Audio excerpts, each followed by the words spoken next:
इकडे बिहार, चंदीगड आणि केरळ नंतर दिल्लीचं राजकारण गाजवण्यासाठी आता विनोद तावडे सज्ज आहेत. पक्षाच्या राष्ट्रीय राजकारणात महत्त्वाची भूमिका बजावणाऱ्या तावडेंना भाजपने राज्यसभेवर पाठवण्याचा आता निर्णय घेतलाय. बिहारमध्ये गेल्या निवडणुकीत भाजपने जो विजय मिळवला त्याचं श्रेय राष्ट्रीय महासचिव आणि बिहारचे प्रभारी असलेल्या विनोद तावडे यांना दिलं जातं.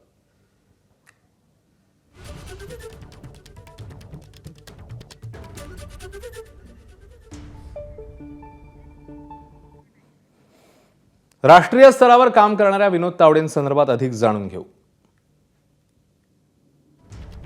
सध्याचे ते भाजपचे राष्ट्रीय सरचिटणीस आहेत.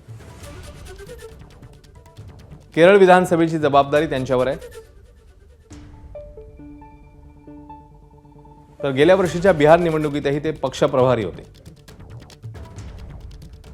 राष्ट्रीय स्तरावर पक्षाची ध्येय धोरणं पोहोचवणं, विविध राज्यातल्या संघटनात्मक कामांचं नियोजन ही जबाबदारी त्यांच्यावर आहे. रामभाऊ म्हाळगी संस्थेच्या संचालक मंडळावरही ते आहेत. कार्यकर्त्यांना राजकीय नेतृत्वाचे ते धडे देतात.